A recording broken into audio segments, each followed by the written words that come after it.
President Obama is urging the American people to stand with him and end the tax breaks for oil companies. And yesterday, the president said in the Rose Garden that people are getting hit twice, once at the pump and again by sending billions of dollars in tax subsidies to oil companies. Listen here.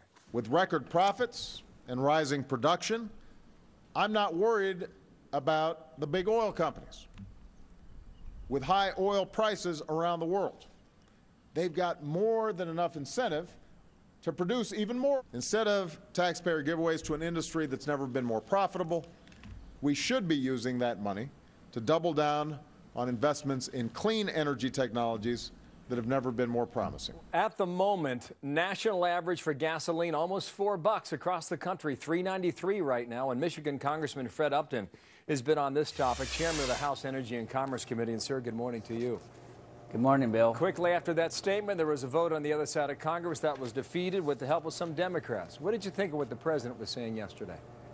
Well, you know, not only was it defeated in the Senate yesterday, it was actually part of the president's budget that we soundly defeated 2 nights ago, 414-0. Not a single Democrat stood up, and of course that was a major plank of the president's budget. But the bottom line is this.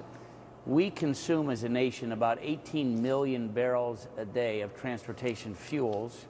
We only produce 7 or 8 million barrels. So we want incentives. I mean, we don't want to be so reliant on the Middle East.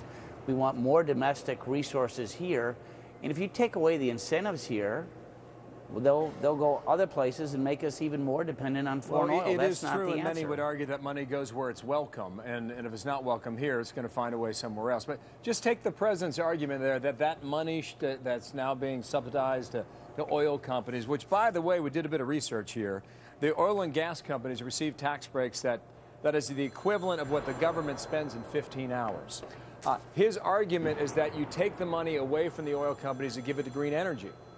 Do you like that idea? Well, remember, when the wind doesn't blow and the sun doesn't shine, you've got to have backup energy. I mean, a lot of that is wind and solar. A lot of that renewable energy, you've got to have the backup for that. And frankly, the renewable energy sources are sometimes 6 or 7 times higher than what it is for clean coal or even nuclear. Is he right to equate the fact that Americans are getting hit twice? No, I don't think so. We want incentives to drill here. What's the logic there then?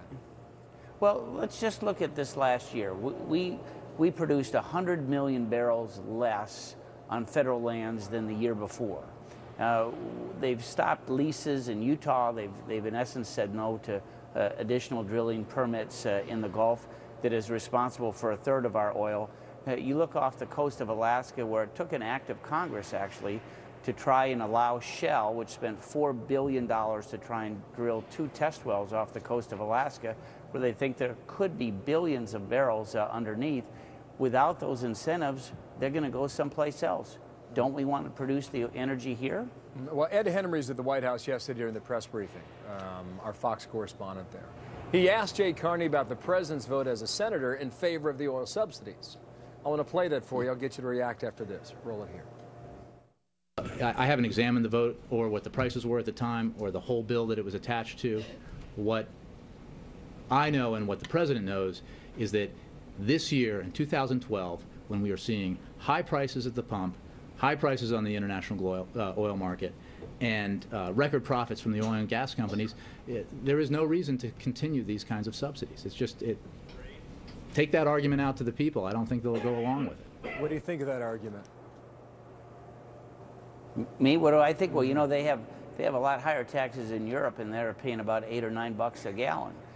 We've seen China. There's a report just yesterday. China's tripled their oil consumption over the last 10 years.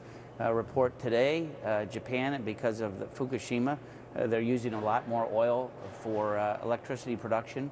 So when you're a country that really has to import quite a bit of oil, particularly for transportation, as world demand begins to increase, as it's doing now, there's only one thing that happens. That means that the price at the pump is going to go up. We're more than twice as high as when the president took office. And you can't continue to say no to an all-of-the-above strategy, as this administration has done, without really tough consequences that are truly impacting millions of Americans across the country, and all, particularly low and middle income families. And many times they feel it on the weekend because that's when they're gassing up. Fred Upton, Yeah, thank you for Thursday. your time today. From the Hill. Thank you, sir. Martha.